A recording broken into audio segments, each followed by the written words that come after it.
And you ended up coming back to WCW after you guys got released, I guess, over that whole thing with Scott Hall. Yeah. How did you end up coming back? Was that Hulk? No, that was just me. Came up with a version, and I brought a good friend of mine, Willie Nelson, in and see if he wanted to do something. Have Willie Nelson come back. I said, "Oh, how about you?"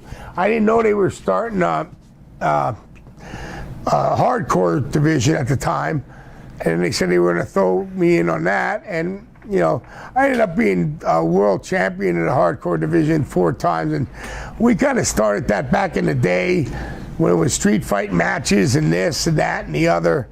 But I'll tell you honestly, to all the fans, that really wiped my body out. Right now, I'm in pain all the time, man. I'm hurting. Fingers don't close. My knee, need another knee replacement, my back and this. But there was that little 2-year stint there at the end with WCW, because they weren't getting stuff from the hardware store that can, you know, we were getting stuff from old buildings that the trash cans were cast iron trash cans. I threw Fit Finley through a table and almost cut off his leg. The worst thing I ever saw in my life. He said, "Knobs, I'm hurt."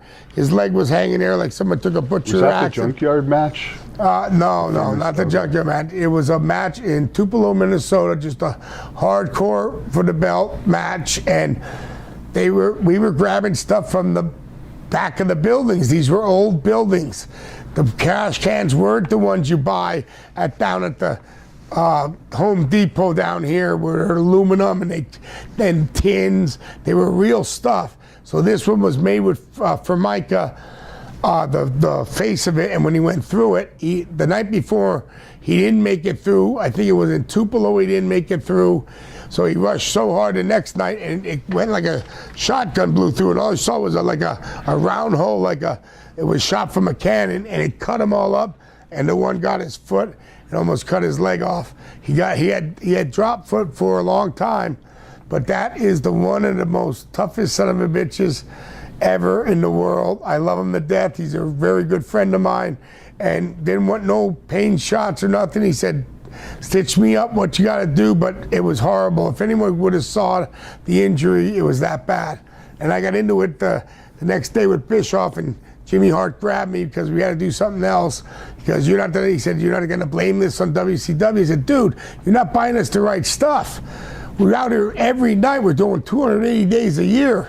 Buy us the stuff that we've done to smash each other, where we're not killing each other every night. We're actually killing each other every night, you know, for the fans to do our thing." But, you know, it would save the company money in the end on medical bills. Yeah, well, exactly. And Eric had his thing to say, and I was just about to strangle him. And thank you, Jimmy Hart. That's our true manager. The hardest working man in show business. Jimmy Hart, mouth of the South, I'll tell you.